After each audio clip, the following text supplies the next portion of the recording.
get nervous when you talk to me on the camera.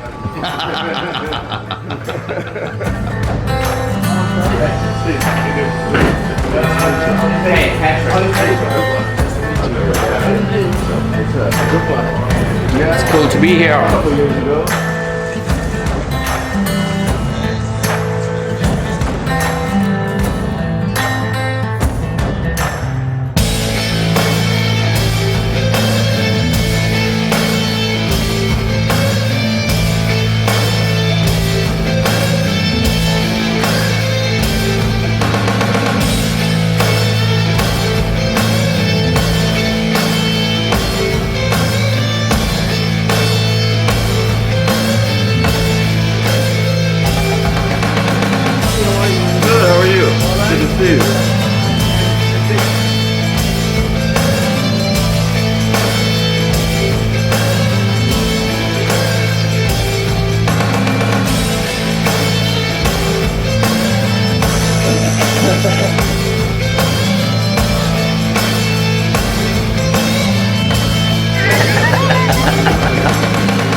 It's a very nice idea, you know.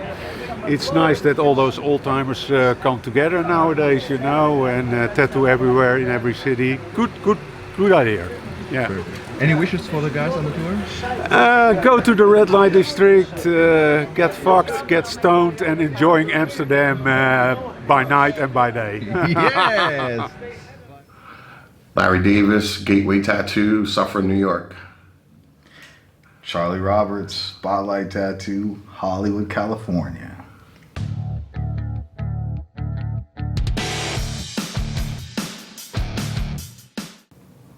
I'll go first. Yeah. Everything's cool on the tour. The tour is great. It's a good time. The bus gets a little claustrophobic, but besides that, everybody on the tour is having a good time. Everyone's getting along great. I agree. It seems the longer we're on the bus, the better it is. Like the first couple days felt like a month, but now it feels kind of normal. So we're getting used to each other and each other's space, pretty much. So yeah, it's great.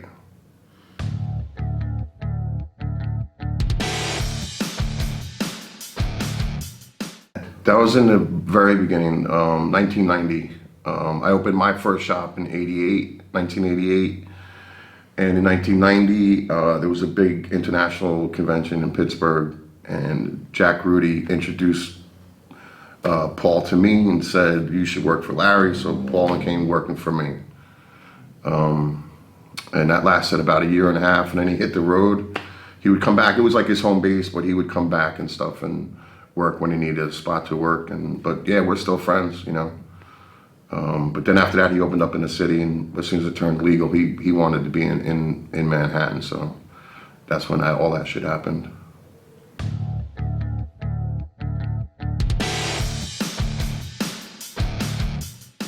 Yeah. Pretty much it. Well, Charlie probably started before me, even though I'm a little bit older. But yeah, Paul Booth and I are only 2 months apart in age, born the same year, and we started at the same time. But Charlie's a little bit younger, but he probably started way before us because of his dad. And you know, yeah, he can answer that though. Yeah, I started tattooing in 87. I did my first tattoo in 84, you know, so that's that. I got whatever since then. How old were you though when you did your first one? I was 14. There you go. Yeah, so yeah, when you start at 14.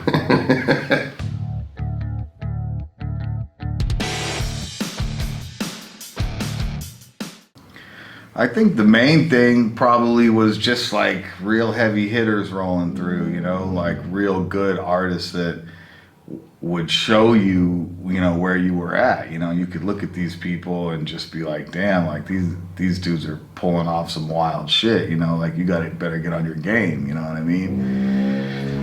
Like I remember Luke Atkinson rolling through probably like the first or second year of my career, and just watching him tattoo was really cool to see, you know. Yeah, very good. I also had early influences though too. Yeah. My uncle was a carny, and his partner was this old school East Coast guy named Sailor Barney. So I was exposed to at cookouts and stuff, and when I was like 6, I watched my cousin who was 11 get tattooed. So I was always around it as a young kid. It's just that, the only difference is my dad didn't do it. My uncle was involved with it.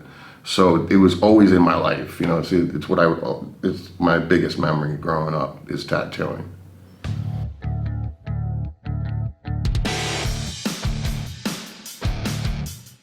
I did a bullshit apprenticeship. I paid for it. The dude's name was Peter Eagle. And I'm not shitting on him because it was a foot in the door. But that was 1987. And what it did was he had a big back piece from his dad, and half a back from Bob, and he had half a back from Jack Rudy, and everyone knew who this cat was.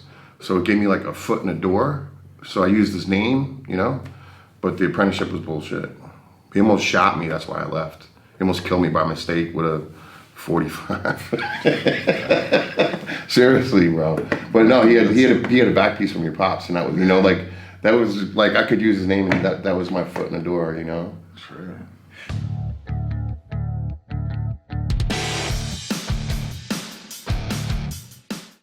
The only reason for that was that I just have a lot of respect for my dad, and I just knew that if I was going to learn to tattoo, I should learn from my dad.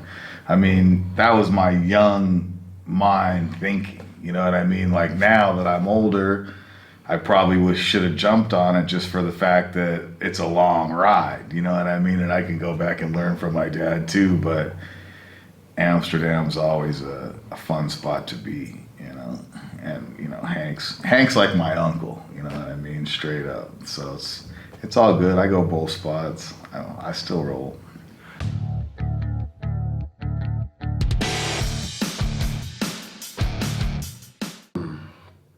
It was cool. It was exciting. It was no bullshit, and people wanted to work in New York. So if you worked at a cool spot or if you had a safe spot, people would come from all over the world to work.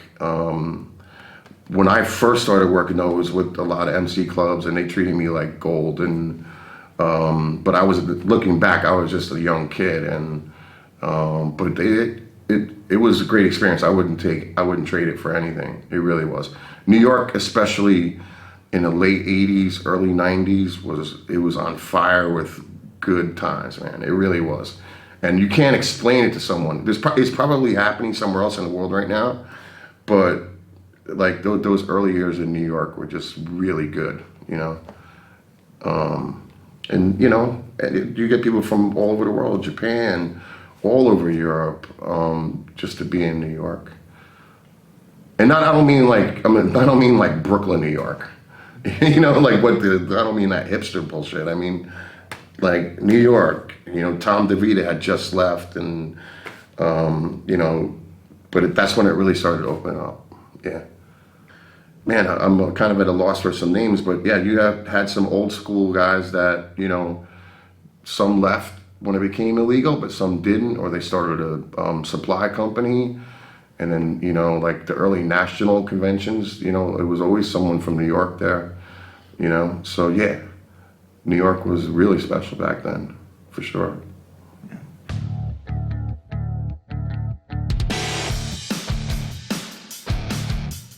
Sure, my whole life, you know what I mean? Of course, you know what I mean? It's always been a door opener. I mean, I established my own position in the game, but everyone I know, I've been knowing Hanky Panky since I was 13, 14 years old, you know what I mean? I met all these people at a really young age. I knew Ed Hardy since I was 8. I knew Jack since I was 8 or 9. And Freddie Negretti since I was 8 or 9, you know what I mean? So it's just knowing those people so early on, I was always comfortable, you know what I mean? My dad always put the pressure on me, so you know what I mean? I didn't have to worry about the pressure. I was looking for, keep it mellow type shit. Fuck the pressure,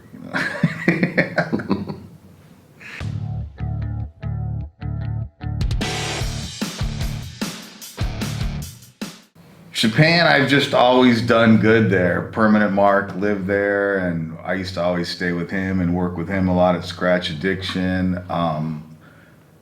I met Horiyoshi for the first time, I think in '89, and so I got to go back and see him the first times. And Japan's just a real special place. It's a place with a lot of tattoo history, and it's just cool to go through and check it out and experience the styles, you know.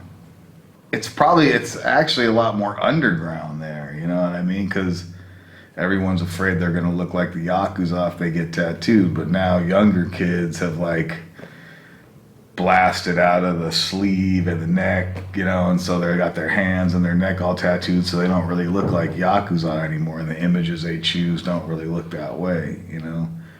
So it's kind of real different, but it has that, you know, undertow or whatever.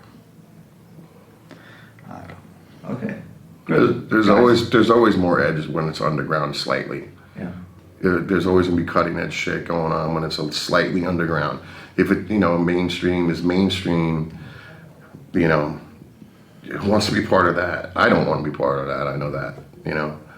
You can go to a convention for mainstream if you want that, but if you're gonna live somewhere, you always want some kind of undercurrent that's, you know, the driving force or the cool scene or whatever. In my opinion, you know.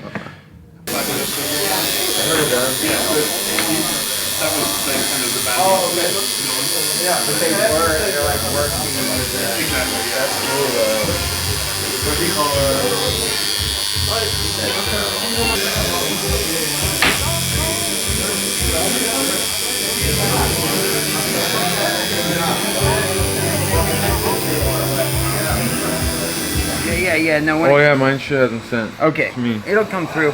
Yeah. When it does, I'll post it. Oh man, thank you. Thank you so Fuck much. yeah. Dude. Made my super trip. awesome gift, Yeah. man. So much. Yeah. Was it the quite spontaneous thing? The tattoo? The tattoo. Yeah. It's my favorite tattooer. Oh really? Yeah. Awesome. Wow. My favorite young tattooer. Okay. Yeah. Because Bob Roberts will always be my favorite tattooer, but my favorite young tattooer, and it was totally spontaneous. Wow, okay. He's here, I'm here. This came through. Monster tattoo. yeah. Monster. It was fun. It was fun. Such an honor. Yeah. Super honor. I look up to Shane a lot. So. Yeah, it was made the trip, made the whole bus thing to get that. Wow. Perfect.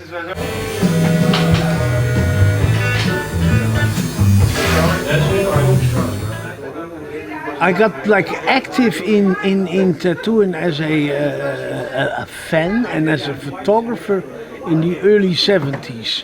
So I got in contact with tattoo artists. And in those days you would write each other. There was no communication through the web. So you would always send letters to each other and send photographs, and people would send you photographs back, and you would find, I remember in Tattoo Peter's shop, finding a certificate from the Tattoo Club of Japan. So I took the address, wrote a letter, and I got my membership certificate. And then I continued with all these different clubs I liked, and finally became a member of like I don't know how many tattoo clubs, which were in those days. And that was all correspondence. And it doesn't exist anymore. I mean, like when you have a correspondence now, you probably have a correspondence with somebody who is in jail instead of somebody. The rest is all by internet. And you also do not save those letters, and there is no extra little drawings on those letters. So it is really, really poor compared to the communication that we had before. And you would think it's an enrichment technique. And in this case, it took the humanity out of the whole thing. I treasure, and I still have every letter from every tattoo artist in the world I used to know out of the 70s until the early 80s, and that's when it sort of like started to become less and less. My first tattoos probably are in halfway the 70s. Not with a machine by hand, and then later on I had a couple of machines. And the first shop I opened was my shop in the Red Light District, which was open end 78, beginning 79. I think somewhere in January or February We registered it officially. Before that, we were open a little bit unregistered. So we're looking close to a little bit over 40 years. Wow. So that's considered officially an old-timer.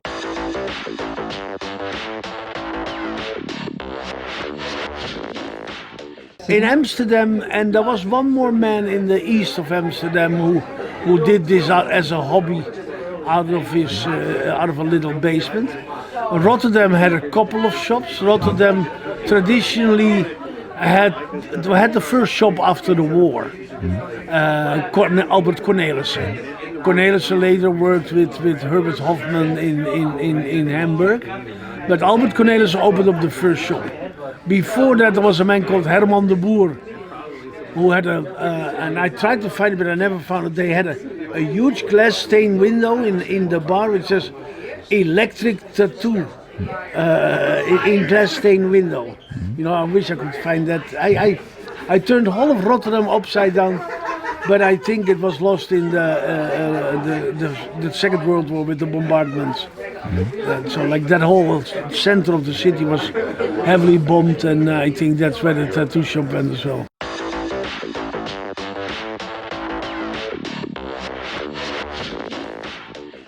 Well, Holland has been a very open country since you're going back to the days of the Hispanics here, the 500, 1500, 1600, and the Inquisition. So there was always like a big Jewish community who had to leave Portugal and Spain because of things. So it's always been an open-minded city, a city with possibilities for people who want to make money, people who want to work, people who want to have an enterprise. I think capitalism is a Dutch invention.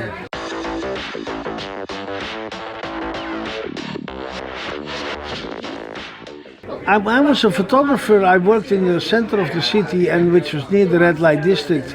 And in my lunch break, I would go and have a look at Tattoo Peter. And I started to do photography, and I got interested in tattooing. I was taking pictures in teams. I wanted to make a career in photography, and I figured out if I would work in teams, then I would have quickly results. Sleeping people outside, people with a musical instrument on their bicycle, people with tattoos. And people with tattoos I like most because, like, in a normal case, people communicate through their jewelry, their schmuck, and people communicate with their clothing and their hairdo and stuff like that. And this was an extra way where people would communicate. So these tattoos would tell something about the person who was wearing them. And I liked that thing. And I remember taking a picture of an old drunk sailor who had all these Christian Marlik tattoos. And I looked at home, and these were like little color slides. And I go, wow, what the fuck? Like it would tell this story. And I decided actually that it would be a really cool thing for somebody to be tattooed, especially when somebody is at age. You get to become a grandfather, and here you are, the illustrated man. Here is the stories of your life. Every tattoo will tell a little bit about an adventure anywhere, and that's why I think it's very important for tattoos to be an adventure. A tattoo should never be made in some bullshit sterile ass tattoo shop with grey paint on the wall with 2 or 3 pictures. A tattoo should be a part of an adventure. Somebody who should be able to remember where he was and why he was. A guy with one leg and golden teeth and flowery color ears and a broken nose. Like they go, oh, this guy tattooed me. Like it's like losing your virginity. And that happens in some bullshit. The modern tattoo shop with silent tattoo machines, the AP lady, the most horrible fucking pieces of shit you can think of. The Cheyenne, like absolutely worthless pieces of shit. Gotta find a nice spot to give him something that he can look at and remember fucking the situation. Yeah. The only thing I hope is that it's straight.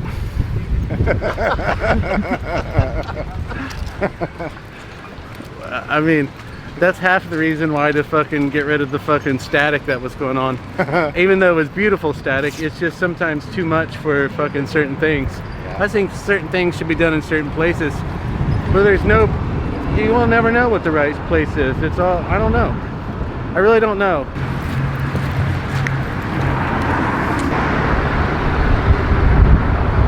Put your head up too. So now I'm getting tattooed by Nate.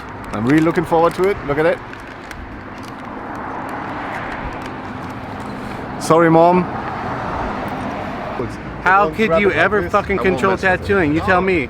Who owns it? Who actually owns it? People that put in a life's work, but do they own it? I mean, did they create it? I mean, didn't fucking... It's like claiming ownership of something. It's like claiming you own a language. You don't. Go ahead and kick your feet back. Sasha? That's nasty. Okay, you ready? I'm ready. Okay.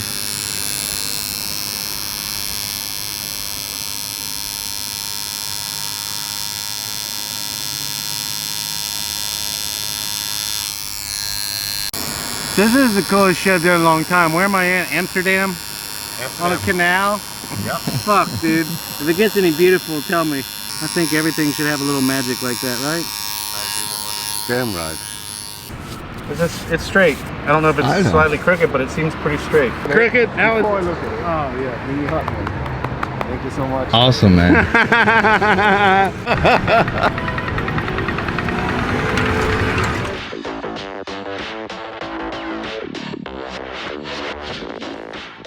It is a hunt. Part of being a collector is the hunt. Then is there the moment when you get it. Eh? And I'm better in the hunt, and a good collector is also like a bookkeeper. You know, he keeps track of what he got and where he got it and who he got it from. And like, I did not really do that.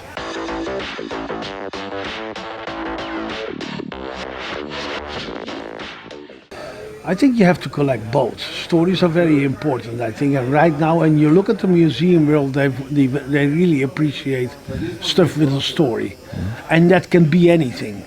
You could have a butt plug as long as he is from some... I remember Lyle Turtle, when Lyle was in England, like Charlie Bell, an old British tattooer, heard about like Lyle buying all this stuff, and he didn't have too much shit, but he had an old ink pot, and he called up Lyle and said, I have the ink pot here, and where my grandfather tattooed King George V out of this ink pot. So like, and that is a story to this ink pot. You could not see it on the ink pot. I have a cushion in my collection which is like this big, which is a lump of textile sewed together, which is black, and it's full of Vaseline, blood and ink. And it was the armrest of Jacobus Razzouk in Israel. And pilgrims every year lay down their arm on this cushion and got tattooed. But on the same cushion was the arm of King George, Prince Edward, the Tsar of Russia, the Spanish king, Haile Selassie, Emperor. They were all tattooed on that dirty cushion. Wow. So that makes the cushion a weird story. As a thing, you look at it, it looks like a lump of hashish or a dirty, but it has DNA in there from like all the royal houses.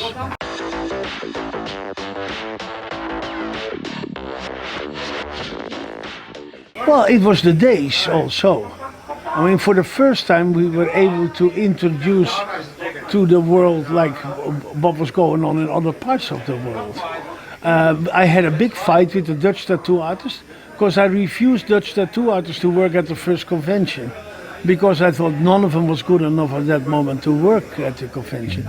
A couple of years later I allowed them to work because I thought they were better then. But in the beginning it was just a bunch of bullshitters who could not tattoo. So I thought, no, nobody is going to tattoo. I didn't want to tattoo myself in that thing. So I thought, well, I'm not going to let anybody else tattoo. Seth Hardy, Greg Irons, Horiyoshi, the Lou family, every fucking body was there. So what do you want to do? Seth puts like a guy who's tattooing for 2 years in the middle. That would have been a big mistake. but they didn't like me for it, and that is something which hurts them until today, I think sometimes. Yeah.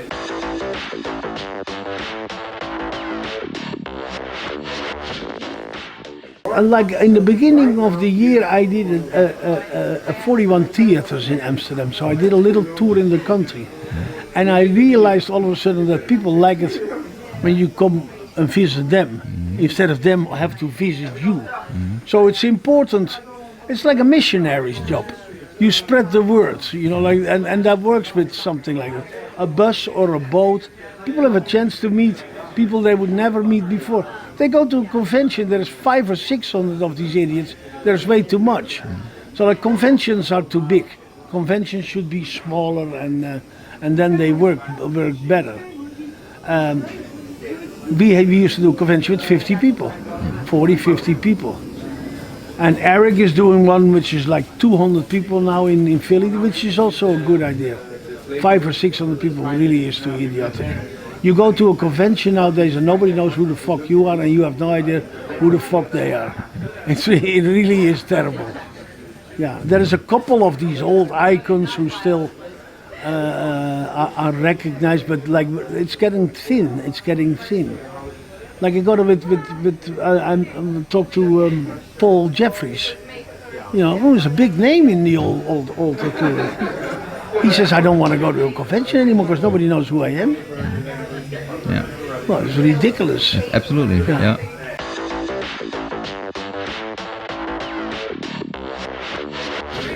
Vicious?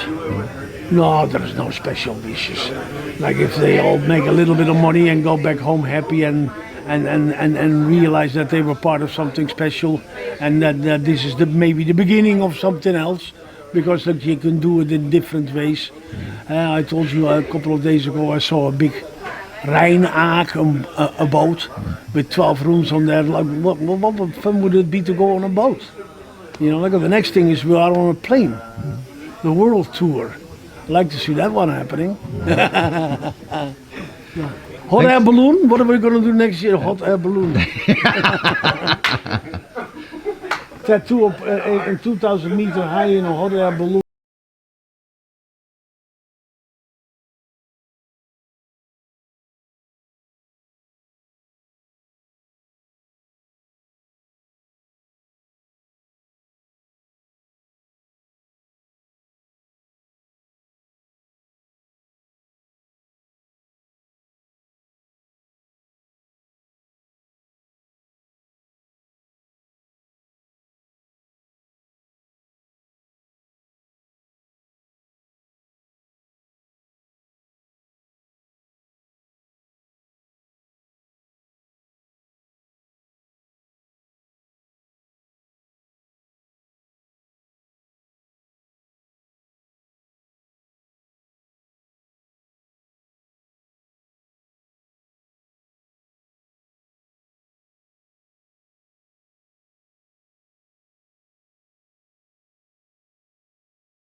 With a K.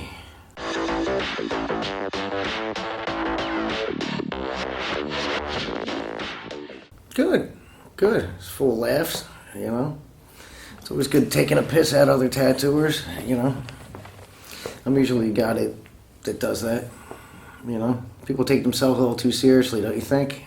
Absolutely, yeah. Exactly, so.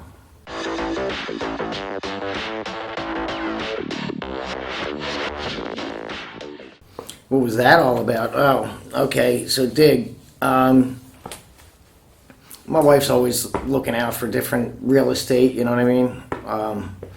We're getting older, and we, you know, looking to buy up some real estate or whatever. Anyway, she finds this place that's already a tattoo shop, and it's going to be moving, and it's going to be for rent. So I figure, okay, let me check this out, see what kind of reputation the shop had, you know, because you got to watch when you move into another shop.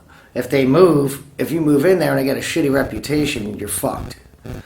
So I just wanted to see what was going on. So I go over to this place and I walk through it. I see all the stations, the way it's set up, like the drawing tables, and I'm like, this is a fucking school. And I'm thinking to myself, this is definitely a fucking school. All the kids are lined up there, they're all tracing the same bullshit, you know, and there was a lot of them. And I talked to the girl at the counter. I said, what's going on here? Oh, this is our tattoo school. But I was like, well, you're not advertised. It says tattoo. It doesn't say it on the window. It doesn't say anything, you know. So basically, this place, it's a fucking scam, okay? What they do, you know, they say they'll be able to teach you to tattoo and give you a certificate and get your work. Well, the only place you'll have work is at one of their shops. And their shops suck, okay? And meanwhile, they're out in, this is what happens. They set up in, like, the ghetto. And they use, predominantly, it's black people they use as their practice canvas. It's kind of fucked up, if you ask me. So what we did, as soon as I found out, I talked to a couple of the other tattooers in the area, and we kind of got together and sat down, and you'd be surprised how many people were really concerned. And I mean, there was guys there that, like, I pretty much hate their fucking guts, but they had enough balls to show up and actually take one for the cause. So we got together, you know, protested them. I mean, got the word out on these fuckers. And what they were trying to do was move into another location that was about 5 times the size, so they could have that many more tattooers being taught there. The school, they don't even have the curriculum's bullshit. And what happens is, I'm trying to think real quick, is so they have all these people, and each one of them doesn't have a set price for what they're going to pay for the school. You know what I mean? So they basically take it case by case how much money they can milk out of you. You know what I mean? Like, you know, when you go to school, you go, okay, it's $300 a course, and this is how many courses you need for whatever degree you're going to get. So you know how much pretty much you're going to pay up front, right? Correct. Well, this wasn't like that. This was whatever they could get out of you. Like, I know one person paid $5,000, someone paid $10,000, someone paid $20,000. It was whatever they could get out of the parents, you know. So by the time we got done with them, we had stopped them from moving to the bigger location. So that township there was like, no fucking way. So they had to go back to where they were, and that's where they still are. But they completely changed the name of the school. Yeah. So they're in the middle of doing a whole rebranding. So once they get done doing all that, we'll be right there and we'll expose them again. You know what I mean?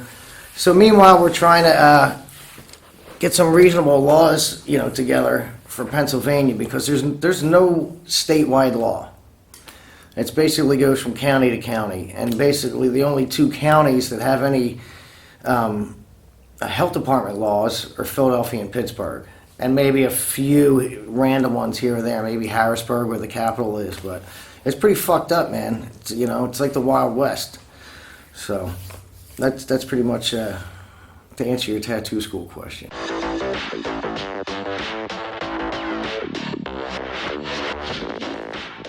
And actually doing it? Yeah.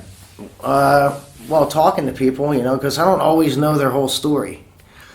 And you get a little bit of tidbits, you know, gold out of them, you know what I mean? And there's some really good personalities in tattooing, and you get to see it a little bit when you sit down and talk to them and talk some real shit with them, you know.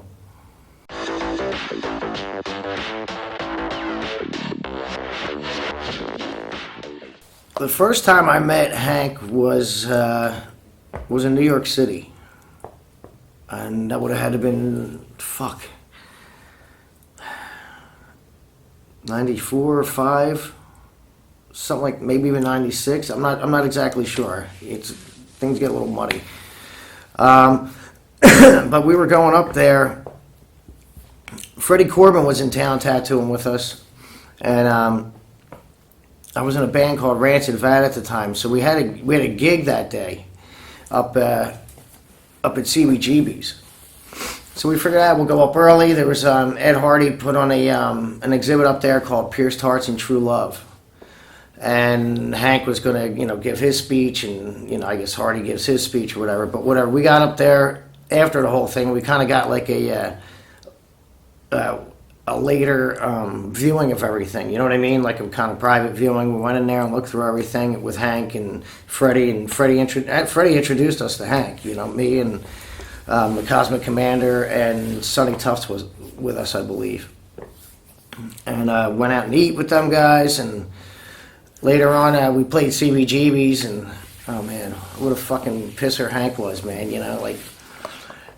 Cosmo was the singer, and he's up there screaming and taking the piss out of Hank. So Hank goes into the bathroom, and like CBGB's was known for the most disgusting bathrooms. And Hank gets his hand, goes in a fucking urinal, gets a urinal cake, and he puts it right in Cosmo's hand. He's like, "What the fuck?" You know, and yeah, it was pretty fucking hilarious, man. Yeah.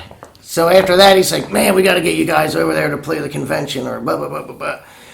And we got the invite to go over and hang out, and that was it, man. You know, I was into the same shit that, you know, he was looking to do, like preserving history and finding it and cataloging it, and you know, wherever it might be. So, yeah. Oh, I mean, I kept in touch with him and wrote him, and you know.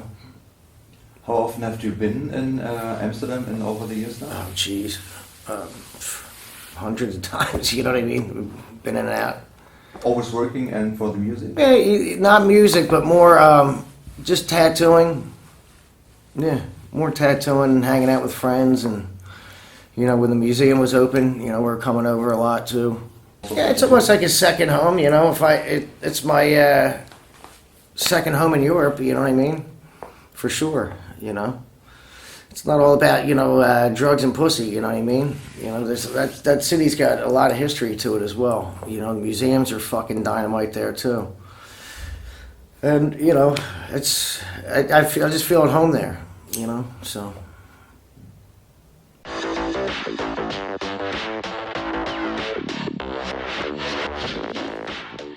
That was brought up to me years ago by Eric Inksmith, you know, and I mean, everybody wanted to know how to do everything. You know, you were basically taught everything, you know, by one person, how to fend for yourself, pretty much, you know. There wasn't, there were suppliers that were selling shit, but it wasn't that good, to be honest, you know. And I remember I would go down to Jacksonville a lot in the beginning when I was learning, and he always had, man, he had a whole shelf full of inks that he was making, and the guys always had it, and their tattoos were looking real bright, you know. So I just asked. You asked for information then. It was either they told you to go fuck yourself, or they were more than happy to tell you.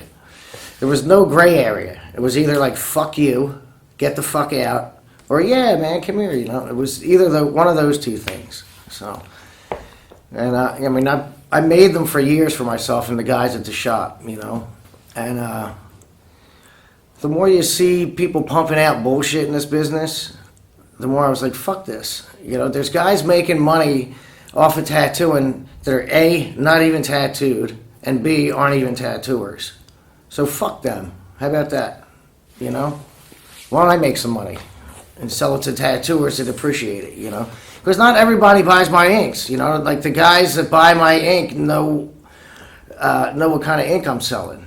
You know what I mean? A lot of guys, man, you know, they've either worked at the shop or have tried inks that I've given to other guys throughout the years, you know, as they come through and they keep, you know, some of the ink I gave them, you know, it's been sitting for years. So, you know, it's like a little nugget of gold they take home, and they kind of preserve those little bottles of ink and shit throughout the years and only use them on special people. So, but now, you know, I'm making it so you can actually use it for every tattoo.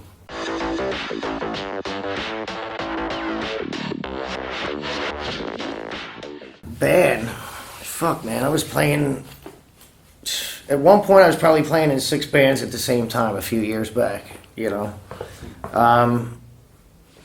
There was a couple bands out there that, you know, they needed a drummer because they were doing a tour or something, or they were doing a special show. So I would go and learn their whole catalog and start playing it, you know. I've been playing drums since I was a kid, so... but now... one of the bands I was in, Limecell from Philly, We've been playing together for years, you know what I mean? And that's like a once in a while thing. But the main thing we're doing now is Workhorse 3, and I play in the Heels, which is an offshoot of a old Philly hardcore band called Pagan Babies. So it's me, my wife, and the bass player from Limecell. You know, me and him have been playing together for quite some time. But, you know, we just make music to either sell it or put it on the internet, play some shows once in a while, but, you know, go fuck yourself. All right. Wait, there we go. He's going for that. Thank you. Thanks, man. All right, brother. That show's great, man. Good shit. This is great here. Great spot. You know, next time it's good to have all my old buddies I traveled around the world with. They all visited me in all the countries that I lived in my life. So I figured I'd just go like turn up and go, Corona Marquez here. Remember me? They're like, what the fuck are you doing here? And I always just turn up at the wrong time. That was good. I'm gonna go out to Germany too and hang out for a minute, see what's up. So you're joining the Aachen convention? Yeah, for sure. I'm definitely gonna go. It's just it's like a one thing that like I feel like, you know, every 10 years you get everybody in one kind of area that you can meet at one time. Like you can all live in California, but he's North California, he's Southern California. But so this is the one time every 8 or 10 years you go to one place, say what's up, and then wait another 8 or 9 fucking years. That's pretty much what's up. So for me, when I knew everybody was coming here, I'm just like, fuck it, I'm going. I'm not gonna tell anybody. I'm gonna show up, and that's what I've done. Pirate life for me. Yeah. How was the day so far, Mr. Davis? How was the day today? Yeah. Stellar. I wasted most of it. It looks like I'm going to waste the rest of it, but I'm going to come back probably in a month to Amsterdam. I miss it. Really? Yeah, you can't do this in the afternoon. There's too much to see. You try and catch up. I've saw people that I haven't seen in 25 years. So that's pretty, you know. And how fast can you catch up with someone you've seen in 25 years? Yeah. I haven't seen you in 25 minutes and I can't catch up. You know, it depends what you come here for. If you come here for tattooing, obviously this is great. Some people come here for the red light. That's not why I come here. But I will go tonight. You know what I mean? Yeah.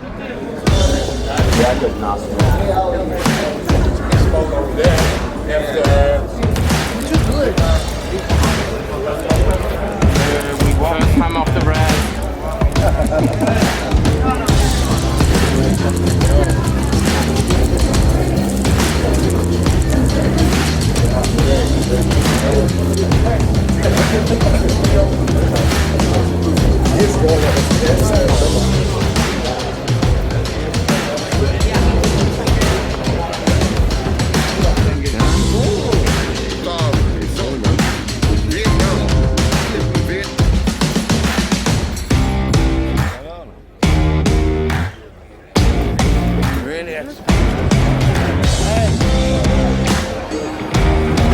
What's up, LD? What's up, LD?